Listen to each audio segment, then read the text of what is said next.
Hello. I was able to leave the Hotel California, but stuff still happened. So what's up? All right, preamble. I've got a story to tell you. I have been an Elon Musk hater since far before it was cool. Backstory, I have spent over half of my life as a professional technologist and software engineer. I do content full-time now, but that was my job before this. In my time in tech, I met many a tech bro, and of course they all like Musk. I want to say it was like 2013-ish when I was originally putting Musk solidly in the fuck this guy, he actually sucks camp. I remember having a colleague that was all about him and like wanted to work at Tesla, wanted to have a Tesla.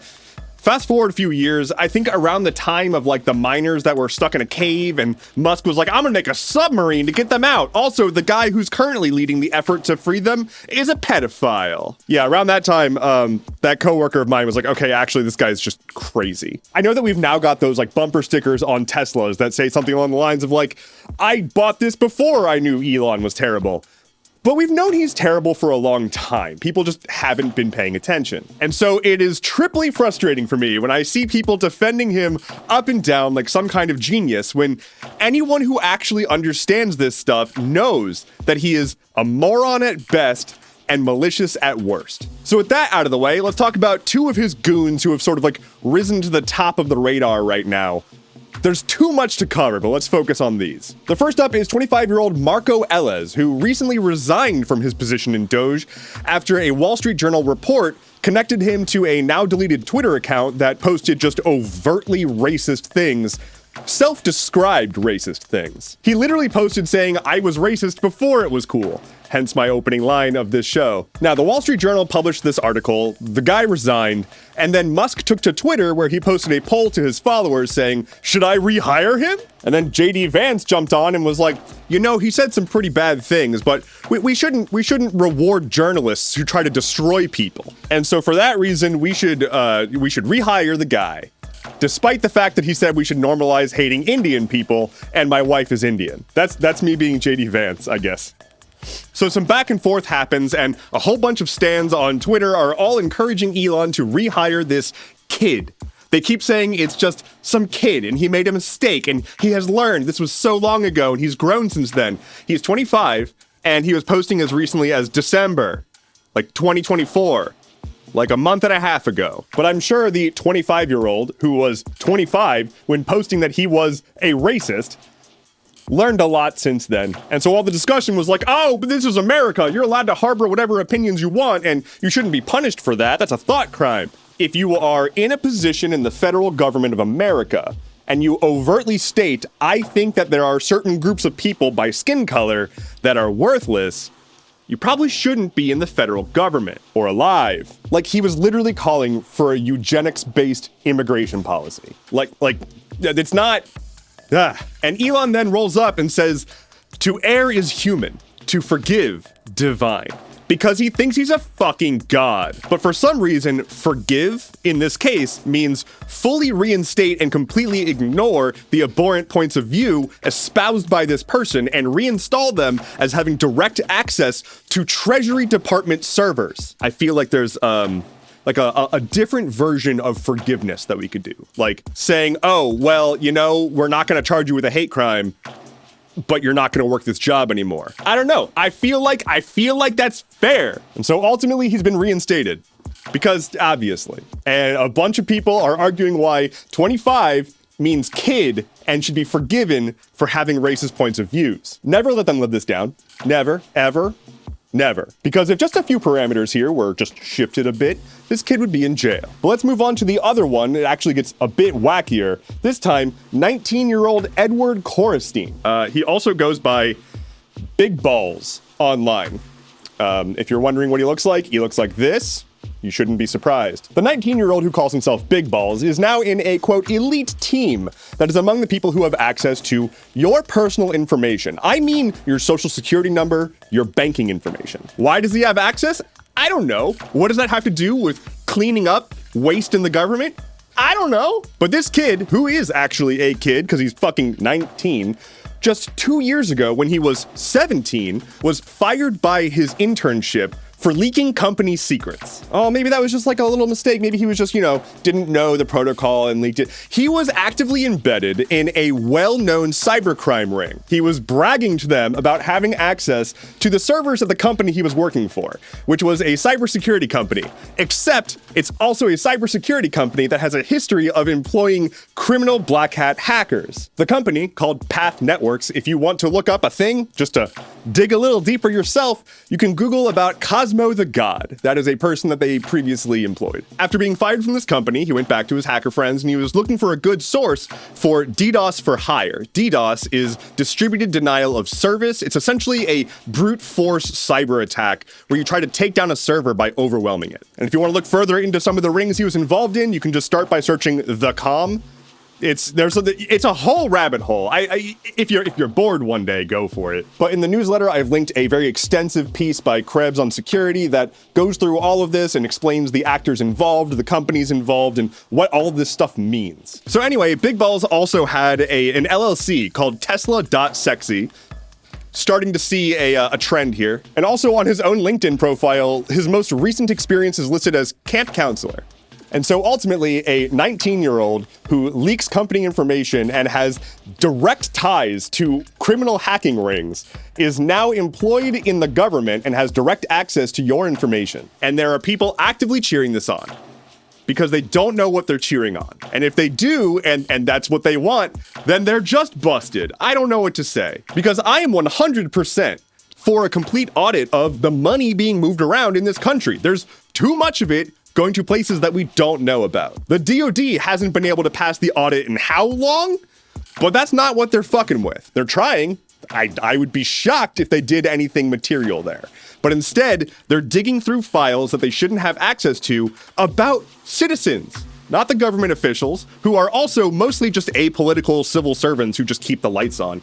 The people that we're mad at, as a reminder, are the elected officials who are taking an untold amount of money from business interests. That is where there is corruption. People like Elon Musk himself, who is a government contractor, is now in charge of the systems that move money to government contractors. That is explicitly the corruption that we need to get rid of. But instead, we're rehiring self-described racists, and for some reason, a 19-year-old with no prior experience has top secret access to everything. I cannot tell you how much of my time was spent just managing junior engineers around the ages of 19 to 25 and fixing all of their mistakes. That was my job for like a decade, was just preventing junior engineers from crashing systems. And for some reason, I don't think these guys are magically exempt from the inherent dumbassery of being a young man. So yes, let's root out corruption. Yes, let's get money out of politics. I don't think that's what's happening right now. Anyway, speaking of crime, let's talk about a couple of heists. Now, I regret to inform you that I don't have like a big, complete heist for you, but instead I got two smaller things and hopefully they add up to feel pretty good. First off, how about them egg prices? Because someone just stole 100,000 eggs from a distribution truck in Pennsylvania. Given the current price of eggs due to inflation and bird flu and everything, that amounts to about 40 grand worth of eggs. That could be double tomorrow. Who knows? So this took place in Greencastle, PA. If you're around that area and one of your friends is like, hey, we're gonna do the ultimate omelet party, maybe question the source a bit, or don't. You didn't see nothing. And for the second one, this is just beautiful. I love this. Visionary store goer Dylan Rockwell had a literal crime ring. He had a ring that he would wear that had the barcode for tomato soup from Walmart on it. He'd get what he wanted to buy, in quotations, and he'd walk up to the self-checkout and scan it. The ring, that is. Power tools?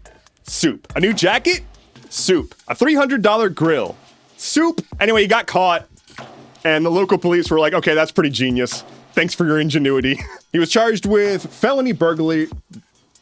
He was charged with felony burglary and misdemeanor theft, but he probably should be charged with actually being a genius. All right, policy stuff.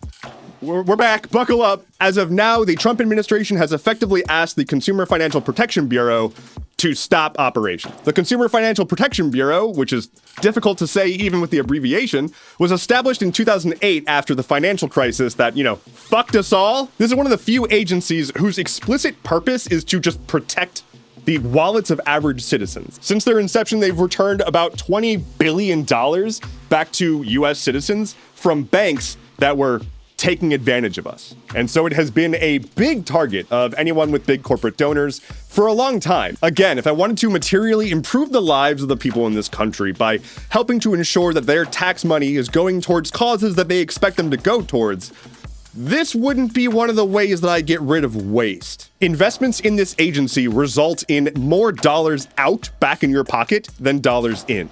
So that every dollar that you pay to this agency through your taxes, you've made more money, purely just from disrupting schemes from banks and financial institutions. So there's that. They want to get rid of that. Meanwhile, Marco Rubio, who, by the way, is our Secretary of State now. Marco Rubio. Anyway, little Marco is threatening Panama, saying that if they don't do more to reduce Chinese influence, then America will have to do what's necessary to protect its national interests. This comes on the heels of Trump loudly talking about wanting to take the Panama Canal back, as well as annex Greenland and Canada. As I said last time, it was never a joke. And recently, Justin Trudeau, the Prime Minister of Canada, was overheard saying that it is a very real threat, that Trump wants the minerals and just resources from Canada, none of which seems to be reducing federal spending, which again is something I would very much like to see. Google would like to explicitly do evil, as they've updated their AI ethics principles to remove wording that says that they wouldn't deploy AI applications that could, quote, cause harm. They put out a blog post justifying the change, being like, it's a matter of like national security and whatnot. I would counter that by saying that I just recently rewatched Captain America Winter Soldier, and that's the plot of that movie. Like, specifically, that is the plot of the Nazis in that movie, Hydra. They're like, hey, we are going to deploy this AI system that takes out people using an algorithm. And maybe we shouldn't have that be a thing, said the good guys. Now, I'm not much of a deep thinker here, but I watched that movie and I'm pretty sure the Nazis were the bad guys. Last thing on policy, it's the Department of Education. I didn't have a joke plan for this one, just deal with it. So the White House is working real hard to get rid of the Department of Education, and this has been a Republican talking point for a long time. Like, it was established in the, 80s-ish, and since then they've just been like, I hate this thing. Mostly because Reagan was like, I hate this thing. That's me being Reagan. I have a very broad set of talents here. Now again, all for audits, but let's talk about what the Department of Education does and does not do, because it is critically important to understand what you're criticizing. So the Department of Education does provide grants and support and research so that we can have cutting-edge education methods, in theory, which I agree, we don't. But it also ensures that federal civil rights are upheld, like not allowing schools to be segregated and ensuring that schools are ADA compliant. The Department of Education is legally barred federally from dictating course material. That is not a thing that the Department of Education does. They also don't define the requirements for being a teacher. So they can't do something like say, oh, you must be of this political affiliation or whatever. They just straight up cannot do that. That is already illegal. Well, that would be illegal regardless, but still. However, there is absolutely some gray area where the Department of Education provides that federal funding, but there is a catch there that you have to adhere to federal anti-discrimination laws. So if you have a school that is against including disabled people and anyone who's not white, then you don't get federal funding, which is apparently a problem. The proposed alternative for the Department of Education from Republicans is school choice and a voucher program, which essentially just takes money that would have gone towards the Department of Education to be distributed across the country as needed, and instead goes to coupons that you can give to private schools, which is usually synonymous with religious schools. So they want to take a taxpayer-funded system and turn them into a new direct way to funnel money into private schools under the guise of competition.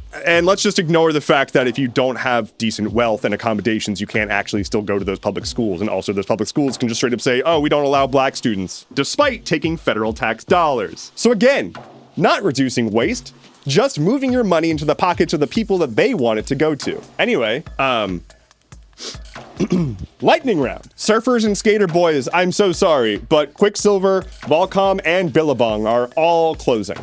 Bankrupt. Here's the weather. US tech conglomerate Honeywell is splitting into 3 different companies. So they currently produce thermostats and aerospace stuff, and that's not necessarily going to be the case anymore. Mitch McConnell fell down some stairs again and survived Again, why? According to a recent study, there may be about 7 grams of microplastics in your brain. For reference, that's about as much plastic as you need to make a plastic spoon. Don't worry, I padded the, we're gonna end with a good one. We just gotta get through the rest. A hacker has claimed to have stolen about 20 million user credentials from OpenAI and posted them on the dark web.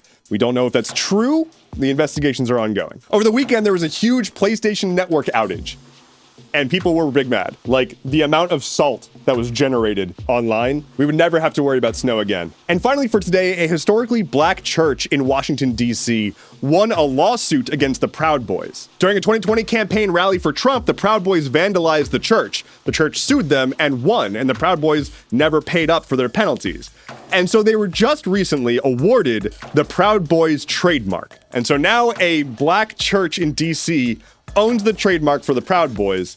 So if they try to do any kind of like advertising material or t-shirts or whatever, they got to clear it with them. That is all I have for you today. Thank you so much for watching. Don't forget to like, comment, subscribe, share, all that stuff. It helps a ton. If you like this sweater and you want to get one of your own, you can head to trail.as/cozy. This is by Leaf Nelson, and I've partnered with them. They make ridiculously cozy knitwear. Of course, as always, if you're looking for sources, you can check the description or head to skh.news for my free newsletter that has all of the sources and even more information. My name is Endeavorance. I'll be back on Monday. Take care and be well. Oh, and also I have a merch store. Merch from .dev. Link in description. Okay, bye.